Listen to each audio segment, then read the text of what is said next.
Film pun diawali dengan diperlihatkannya di sebuah tempat bernama Nancui yang merupakan markas siluman laba-laba, dan di sana terdapat raja siluman laba-laba yang memiliki kekuatan tingkat tinggi bernama Yao Jun yang sedang memprotes kinerja anak buahnya karena Yao Jun yang ingin gedung Zaixing ini selesai diperbaiki dalam waktu 5 hari. Melihat tuannya marah, anak buahnya tersebut akan berusaha keras untuk pergi menangkap lebih banyak manusia lagi untuk memperbaiki gedung ini. 冰楼便能完工了。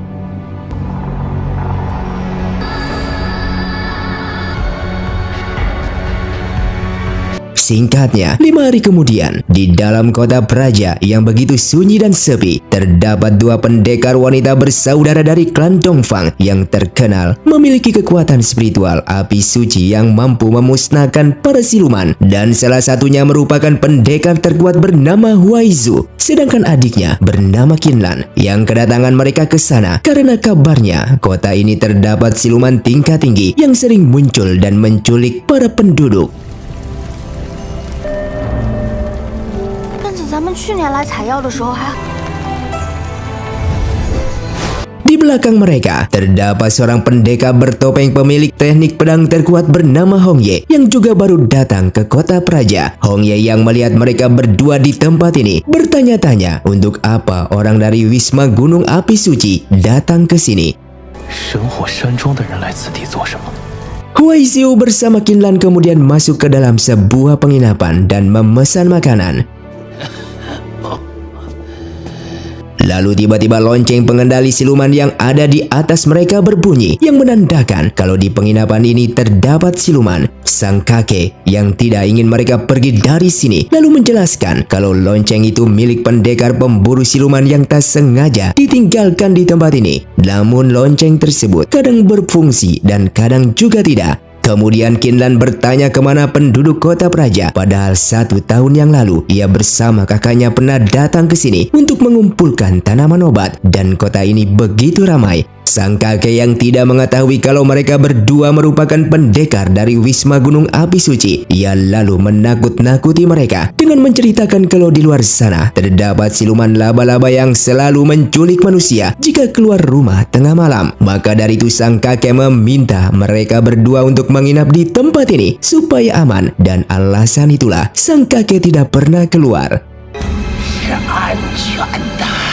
Kemudian datang seorang pelayan dengan membawa makanan. Huaizu yang sejak awal sudah mengetahui kalau kakek dan pelayan tersebut merupakan siluman, ia lalu menyerang mereka.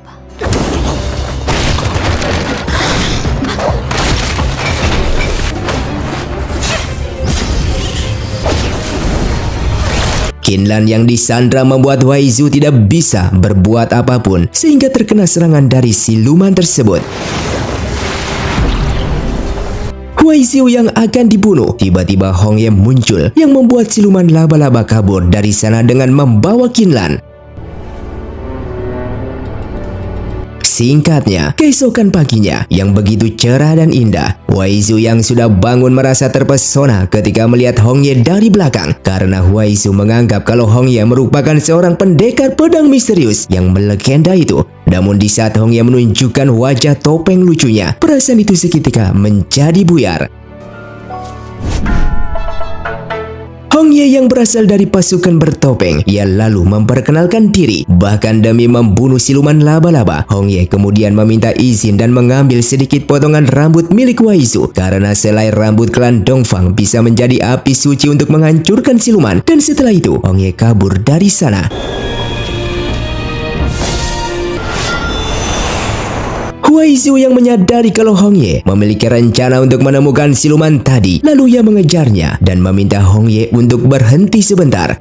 阁下可是为了南陲这位掳掠百姓的大妖而 Mengetahui kalau Hong Ye mau pergi ke Nancui, Huaizu ingin ikut dan bekerja sama dengannya karena ia juga ingin menyelamatkan adiknya yang telah diculik oleh siluman laba-laba tadi. Hong Ye yang menyetujuinya, namun ia memiliki 3 syarat. Yang pertama, Huaizu tidak boleh menyerangnya. Kedua, Huaizu tidak boleh berada lebih dari 10 langkah darinya. Dan ketiga, Huaizu harus memegang sarung pedang miliknya demi menyelamatkan adiknya. Huaizu pun sepakat dengan persyaratan tersebut.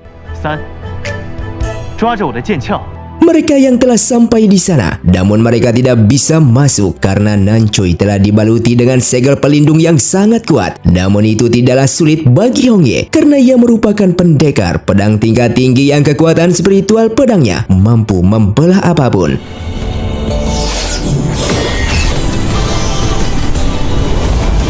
Melihat tekniknya yang begitu hebat yang mampu membelah segel pelindung hanya dengan satu kali tebasan, Waizu lalu bertanya tentang identitas Hongye. Namun Hongye beralasan kalau ia hanya seorang pendekar pedang biasa yang menyukai topeng imut.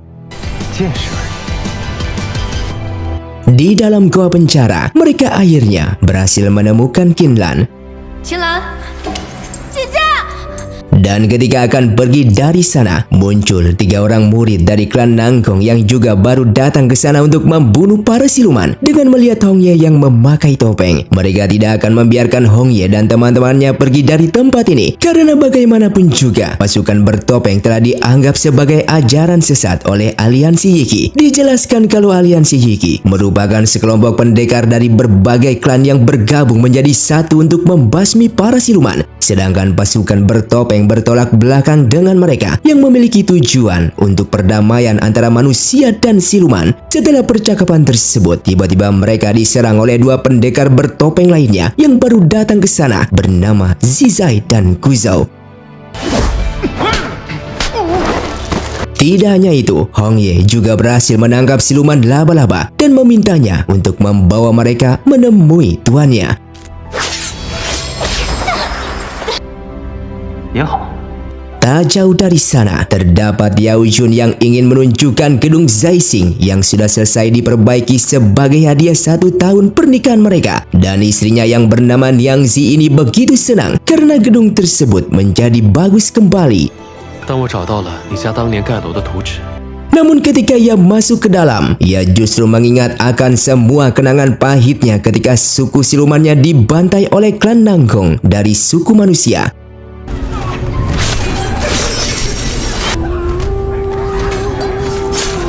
Dengan keadaan menangis, Niang Zi menceritakan kalau dulu ketua sukunya terlalu berambisi membangun gedung ini supaya cepat selesai sehingga mengambil sebatang pohon dari klan Nangkong. Namun setelah itu klan Nangkong justru menyerang dan membantai mereka semua. Padahal di saat itu mereka hanya mengambil sebatang pohon saja dan tidak membunuh manusia. Hingga sampai saat ini, ia masih tidak mengerti alasan klan Nangkong membantai suku silumannya. 是又想起了伤心事。 Tidak ingin istrinya berlarut dalam kesedihan, Yao Jun lalu menunjukkan sekumpulan tulang berulang dari klan Nangkong yang ia bunuh setelah membangun gedung ini. Bahkan di atas menara juga masih banyak tulang berulang manusia klan Nangkong. Dan suatu saat nanti, ia juga akan menggantung Nangkong Ye yang merupakan ketua klan Nangkong dalang dibalik pembantaian klan suku siluman istrinya. Namun bukannya senang, Niang Zi justru menjadi panik karena jika Yao Jun terus membunuh banyak manusia klan Nangkong, maka suku siluman laba-laba mereka akan diserang oleh mereka. Dan percakapan mereka terhenti setelah Hongye bersama Waizu sampai di sana.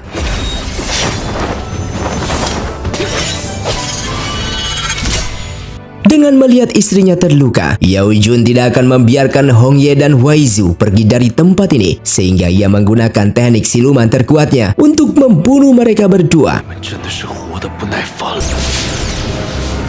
Menyadari kalau ini merupakan teknik mata emas milik Raja Siluman Laba-Laba, yang dimana setiap mata emasnya memiliki basis kultivasi ribuan tahun yang mampu menghancurkan semua orang yang masuk ke dalam penghalang ini. Namun Hongye tidak takut akan kekuatan tersebut karena saat ini ia memiliki rambut Waizu yang sebelumnya ia ambil. Selai rambut klan Dongfang ini bisa menjadi api suci untuk menghancurkan siluman.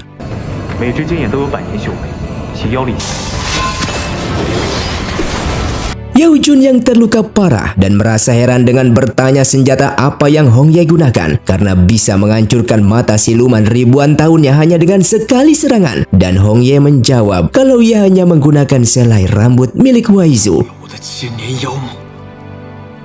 Niang Zi yang menyadari kalau Waizu berasal dari klan Dongfang pemilik kekuatan api suci. Niang Zi meminta mereka untuk tidak membunuh suaminya karena apa yang dilakukan oleh suaminya tersebut demi dirinya. Namun Yao Jun tidak akan membiarkan nyawa istrinya melayang di tangan manusia, karena bagaimanapun juga para manusialah yang harus dibunuh. Wei Zu lalu mengancam Yao Jun untuk tidak membunuh manusia lagi karena orang-orang yang mereka culik tidaklah bersalah. Mendengar hal tersebut membuat Niang Zi begitu kesal karena gedung ini merupakan saksi bisu yang dimana klan Nanggong telah membantai 4.871 nyawa suku silumannya. Dan setelah pembantaian itu, api besar membakar gedung ini selama 7 hari 7 malam sehingga mayat mereka musnah tanpa sisa. Bahkan orang tua dan adik laki-lakinya yang baru berubah bentuk selama 10 hari juga harus merasakan pembantaian tersebut. Dan apakah semua itu manusia masih dianggap tidak bersalah? Padahal saat itu mereka hanya mengambil sebatang pohon dari klan Nanggong. Namun kenapa mereka harus membayar dengan ribuan nyawa?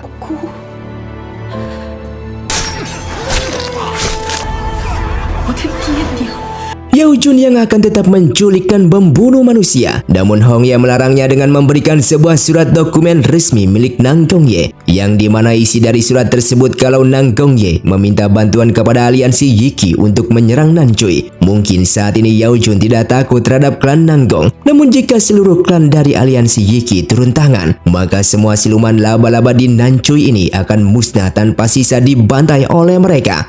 你当真能够承担吗？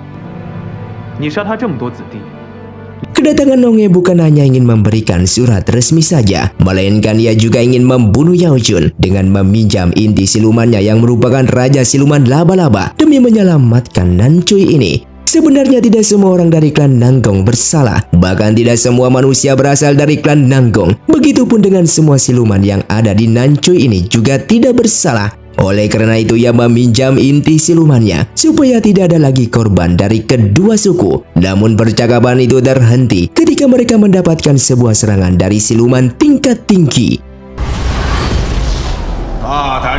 Yang ternyata serangan itu berasal dari Kaisar Nancui yang dijuluki sebagai siluman pemilik kekuatan racun yang paling mematikan. Kaisar Nancui yang tidak akan membiarkan Hong Ye mengambil inti siluman milik Yao Jun yang merupakan keponakannya. Ia pun langsung menyerang mereka.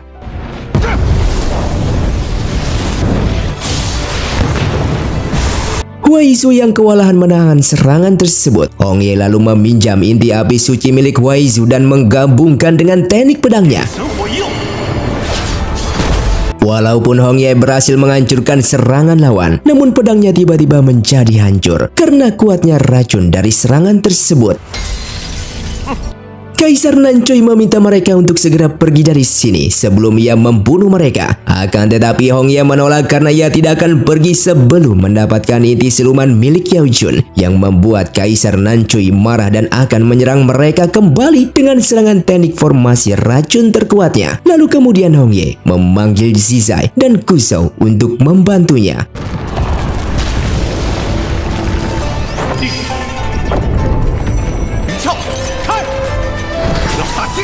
Dikarenakan pertarungan ini sangatlah berbahaya, Zizai dan Kuzhou membawa Wei Zu keluar dari sana, sementara Hong Ye akan bertarung sendirian dengan Kaisar Nancui.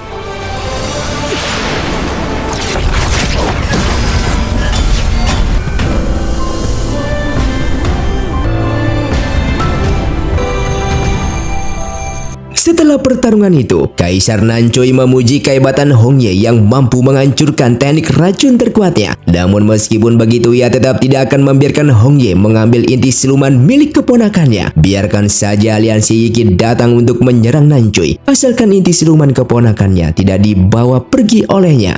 Mendengar hal tersebut, Hong Ye menjelaskan kalau ia datang ke sini bukan hanya untuk menyelamatkan manusia dan siluman, namun melainkan demi menyelamatkan dunia. Karena jika manusia dan siluman selalu berperang dengan memusnahkan cinta dan mengejar kebencian, maka dunia akan mendapatkan bencana yang begitu besar. Kaisar Nancui yang sudah senior harusnya mengetahui tentang ramalan 9 kata yang telah memperingatkan manusia dan siluman agar berhenti berperang satu sama lain sebelum terlambat. 就是在警示人妖两界。 Tak lama kemudian, Yao Jun bersama Niang Zi datang ke sana dengan mengatakan kalau ia akan memberikan inti silumannya asalkan Hong Ye mau menepati janjinya untuk melindungi Nancui dan membunuh Nanggong Ye, dan Hong Ye pun menyetujuinya.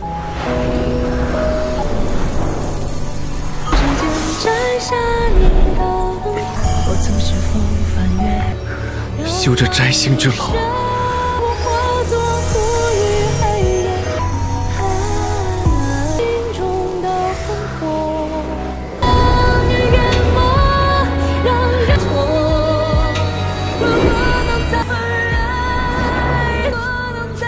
他的罪孽已偿，我愿陪你再修炼千年。 Setelah inti siluman dari Raja Siluman Laba-Laba berhasil didapatkan, mereka menemui Qinlan yang begitu khawatir terhadap kakaknya. 是英雄救美。 Waizu yang melihat kalau Hong Ye sedang keracunan, ia kemudian mengajaknya untuk berbicara empat mata. 毒皇的毒物你吸入过多， Di sana Waizu memberikan sebuah obat untuk Hong Ye supaya racun di dalam tubuhnya tidak menyebar. Bahkan ia juga mengembalikan sarung pedangnya. Dan setelah itu, Waizu mengucapkan salam perpisahan. 走吧。 Waizu yang sudah pergi, ternyata sarung pedang milik Hong Ye terdapat sebuah ukiran pesan dari Waizu. Kalau hari ke-7 dan bulan ke-7, Waizu mengajak Hong Ye untuk bertemu di pavilion Waizui. Tidak hanya Waizu yang memiliki perasaan terhadap Hong Ye, namun Hong Ye juga ternyata memiliki perasaan terhadapnya. Walaupun mereka belum saling mengenal satu sama lain, namun ini semua merupakan cinta pada pandangan pertama. 7月初7，淮水诸天。 不见不散。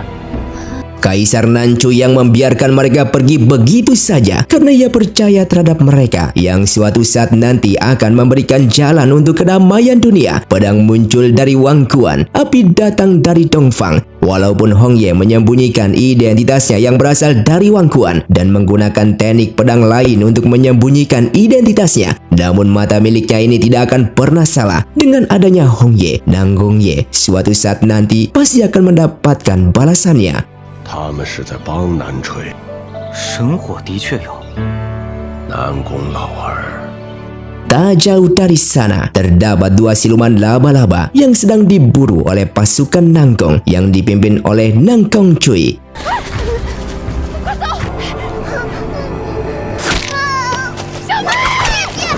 Ketika Nangkong Cui akan membunuh siluman tersebut, tiba-tiba dua pendekar bertopeng lainnya yang bernama Zui dan Yitan datang untuk menyelamatkan mereka. 翠羽没有短臂。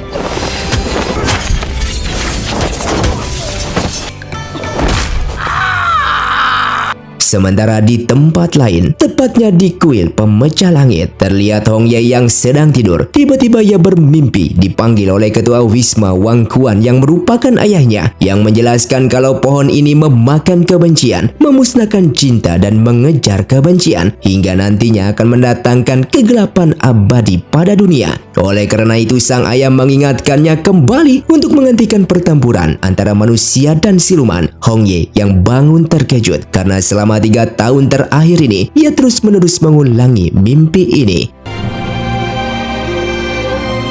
Dan ternyata di tempat itulah markas pasukan bertopeng yang hanya berjumlah 5 orang yang terdiri dari berbagai klan yang dipimpin oleh Hong Ye sendiri, yang memiliki tujuan untuk menjadikan dunia ini menjadi damai dan tidak ada lagi peperangan antara manusia dan siluman. 无人看守，破此阵。 Sementara di tempat lain, tepatnya di Wisma Gunung Api Suci Klan Dongfang, terlihat Waizu, Qinlan, dan ayah mereka yang bernama Curi sedang bersenang-senang bermain kartu. 这你就不懂了吧？ Lalu mereka juga kedatangan seorang wanita dari klan Yang bernama Yang Yan yang telah membawakan obat untuk Tuan Curi. 不考虑于病，初日伯伯，您就别再为难。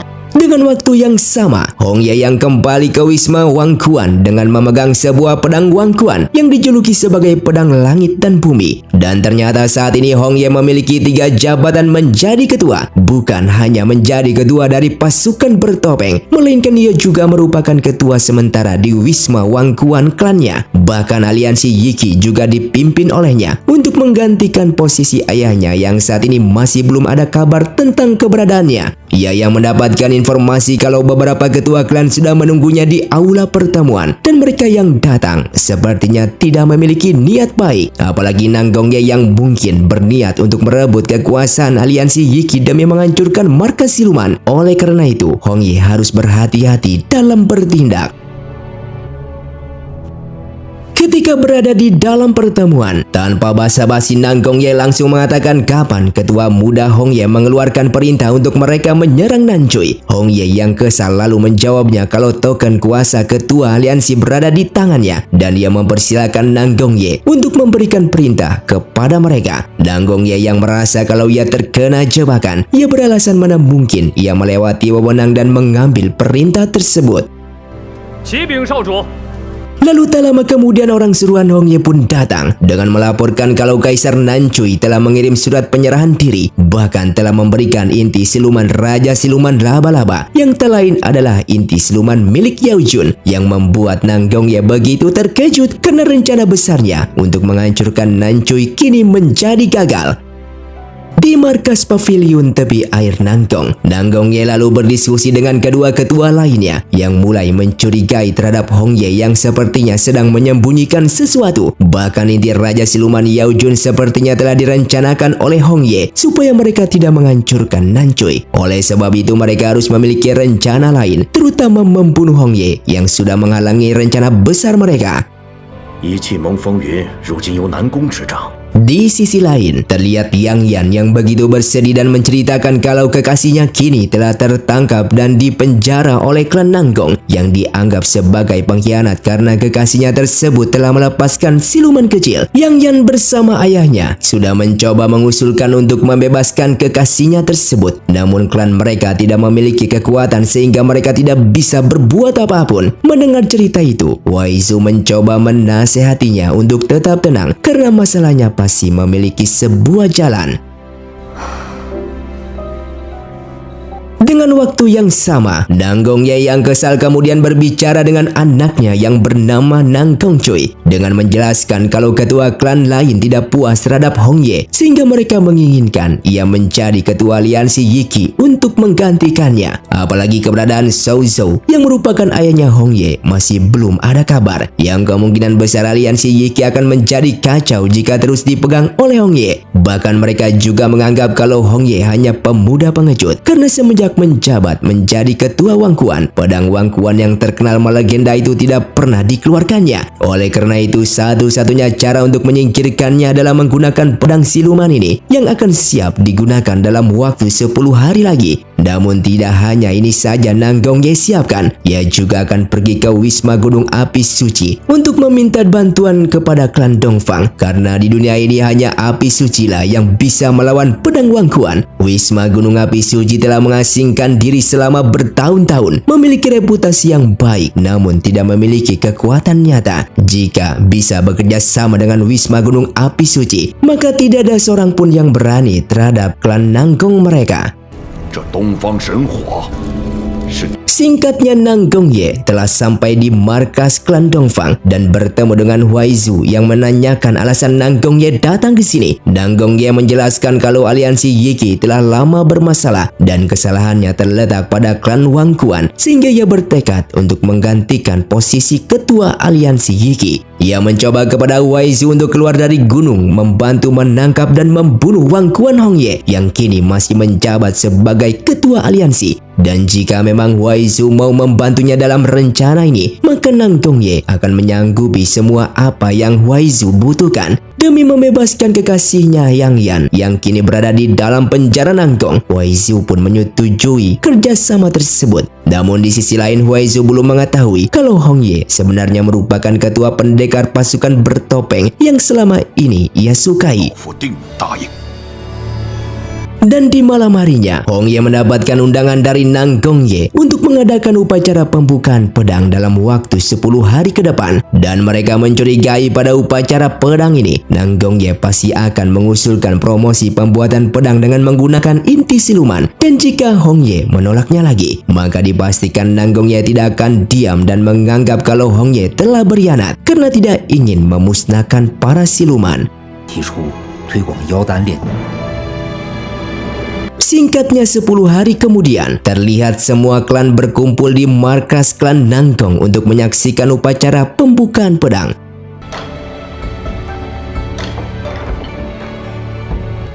Ketika upacara akan dimulai, Hongye begitu terkejut ketika melihat Wei Zhu berada di tempat ini. 他为何会出现在这里？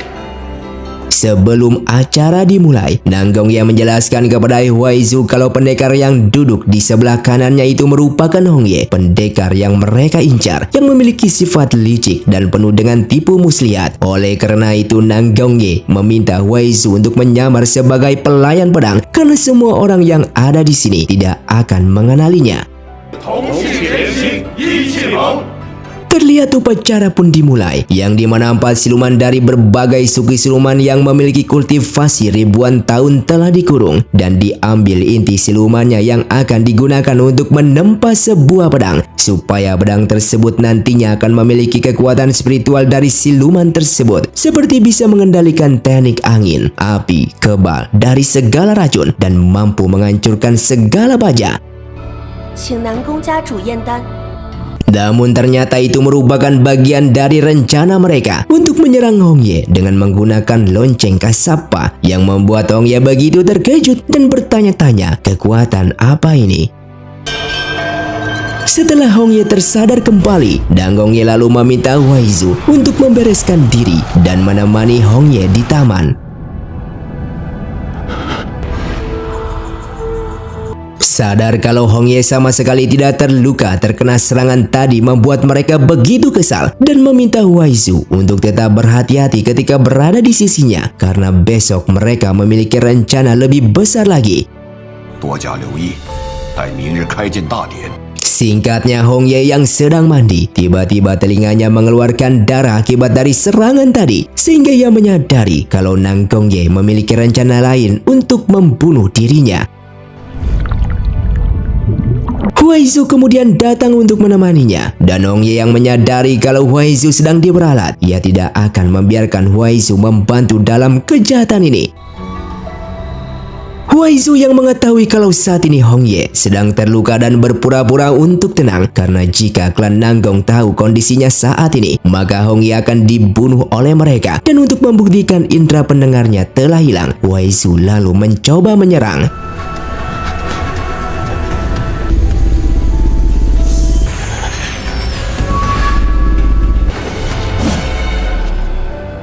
Terlihat Hongye yang masih percaya diri kalau kondisi tubuhnya baik-baik saja. Huaizu lalu menjelaskan kalau lonceng-lonceng tadi bernama lonceng Kasapa, yang merupakan formasi pembunuh yang sudah dipersiapkan oleh klan Nanggong, dan formasi tersebut bisa membuat kelima indera Hongye menjadi menghilang satu persatu. Dan jika Hongye tidak percaya, Huaizu lalu melempar bunga tersebut kepadanya.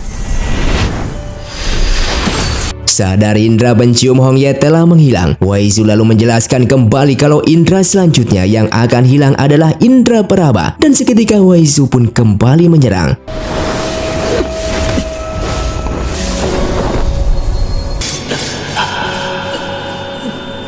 Hongye yang masih bertahan dengan kondisi ketiga inderanya yang telah hilang, Huaizu memintanya untuk menyerah. Namun Hongye yang merupakan salah satu pendekar pedang terkuat tidak mungkin menyerah begitu saja, apalagi terhadap seorang wanita.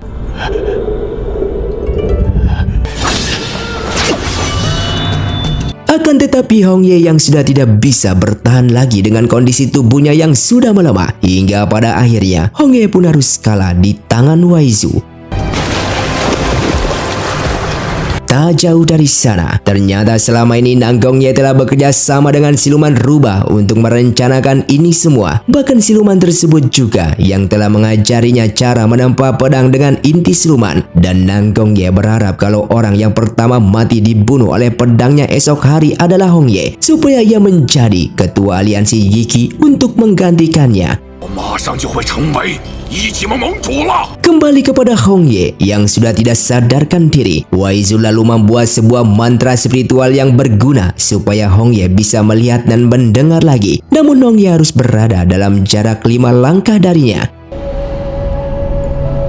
Hongye yang sudah sadar lalu diberikan ramuan obat oleh Huaizu sekaligus menjelaskan cara kerja mantra ini. Jika Hongye melanggar dan melangkah melebihi batas 5 langkah yang sudah ditentukan, maka indera penglihat dan pendengarnya akan kembali menghilang.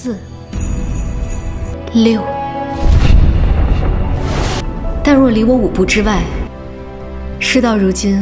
Alasan Wei Zu datang ke sini karena sebelumnya ia telah dijanjikan oleh Nang Gongye yang akan mengabulkan semua permintaan jika ia membantunya. Yang secara kebetulan saat itu ia juga ingin meminta bantuannya supaya Nang Gongye mau mengeluarkan kekasih temannya dari penjara sehingga ia menerima kerjasama tersebut. Namun setelah ia melihat kejamnya Nang Gongye yang menangkap dan membunuh para siluman yang tidak bersalah demi membuat sebuah pedang, ia lalu berubah pikiran. Mendengar alasan tersebut, Hong Ye pun mau membantunya, asalkan Wei Zu juga mau membantunya untuk pergi ke tempat tungku pedang, sehingga mereka berdua menyetujui kerjasama tersebut. 隐身符 Dengan menggunakan jimat penghilang diri milik Hong Ye, mereka berdua lalu keluar dari sana.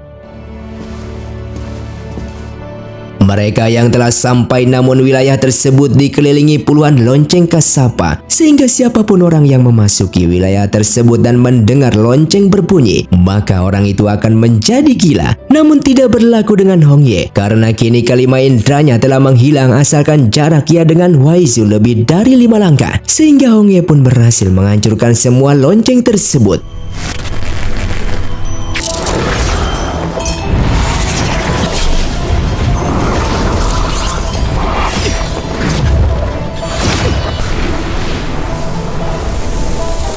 Setelah mereka memasuki ruangan dan berhasil menemukan tungku pedang yang ternyata di sekelilingi tungku itu juga terdapat beberapa lonceng kasapa. Bahkan di sana juga terdapat siluman kecil dari suku siluman burung bifang yang sedang memberikan kekuatan apinya untuk membakar tungku tersebut. Dan siluman itu ada di sini karena sebelumnya telah dijanjikan oleh Nang Gongye jika siluman itu terus membantunya sampai pedang itu selesai dibuat, maka inti siluman ibunya yang berada di dalam tungku akan selamat. Mendengar hal tersebut membuat Wei Zu ikut bersedih dan memberitahukannya kalau sebenarnya Nang Gongye telah berbohong, karena jika pedang itu selesai maka inti siluman ibunya juga akan musnah. Mengetahui itu semua membuat siluman kecil menangis histeris. Wei Zu yang kesal lalu ingin menghancurkan tungku tersebut, namun Hong Ye langsung menghentikan serangannya. Hong Ye meminta Wei Zu untuk tidak membawa pergi siluman kecil ini dan harus tetap membakar tungku tersebut, karena jika api tungku padam dan pedang siluman tidak berhasil dibuat, maka rencana besar yang sudah ia siapkan selama ini akan menjadi gagal. 南宫一丘之貉。 东方还蜀。 Dan tak lama setelah itu, mereka kedatangan Nang Gongye bersama Nang Gongcu yang telah mengetahui keberadaan mereka. 你这小剑士趁我不备， Kemudian Hong Ye pun beralasan kalau ia datang ke tungku pedangnya karena ia merasa penasaran bagaimana cara pembuatan pedang dari inti siluman. Namun rencananya itu menjadi gagal ketika Wei Zu datang untuk mencegahnya. 有脾气的。 Singkatnya, setelah Wei Zu mengantar Hong Ye ke kamarnya, tiba-tiba Hong Ye kehilangan semua indranya karena Wei Zu yang marah dan ingin meninggalkannya seorang diri. Namun Wei Zu kembali masuk ke dalam setelah Hong Ye menganggap kalau Wei Zu marah karena tidak bisa menyelamatkan siluman kecil tersebut. Padahal jika rencana ini berhasil, maka semua siluman yang ada di dunia ini juga akan selamat dari ancaman Nang Gongye. 我能 Mengetahui kalau Hong Ye memang benar ingin menyelamatkan semua siluman, ia lalu memberitahukannya tentang formasi lonceng, yang dimana jika Hong Ye mendapatkan serangan formasi lonceng untuk kedua kalinya, maka seluruh indranya akan kembali pulih. Oleh karena itu esok hari ia meminta Hong Ye untuk berdiri di pusat formasi, yaitu tempat di mana gelombang suara lonceng berkumpul secara alami. Dan di saat itu jugalah ia akan mengaktifkan formasi tersebut secara diam-diam dengan menggunakan suara serulingnya. 但是谁？ 姑娘倾尽心力想救治人， Singkatnya, di keesokan harinya terlihat upacara selesainya pedang siluman akhirnya tiba.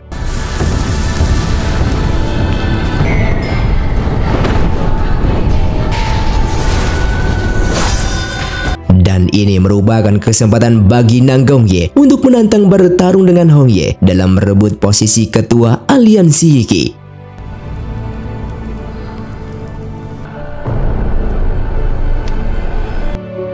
挣钱。 Hong Ye yang berdiri di pusat formasi lonceng dan Wei Zu lalu mengaktifkan formasi tersebut hingga pada akhirnya kelima indera Hong Ye pun kembali pulih.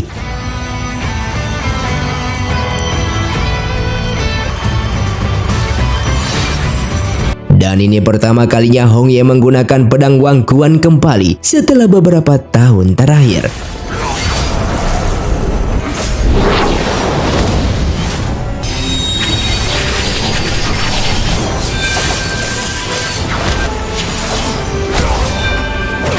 Nanggong Ye yang kalah baru menyadari kalau ini semua ulah dari Huai Zu yang telah membantu Hong Ye dalam mengembalikan kelima indranya, dan ia yang marah lalu ingin membunuh Huai Zu. Namun serangan tersebut langsung dihentikan oleh Hong Ye. Nanggong Ye yang sudah tidak berdaya lalu tiba-tiba ia dirasuki oleh kekuatan hitam yang tak lain adalah siluman rubah.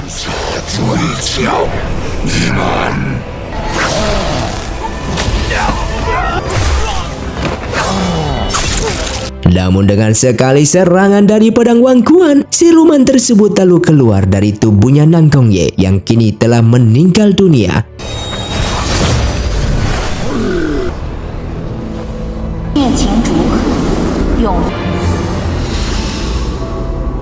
Bahkan Huai Zu juga menggunakan api sucinya untuk membebaskan inti siluman di dalam pedang siluman tersebut.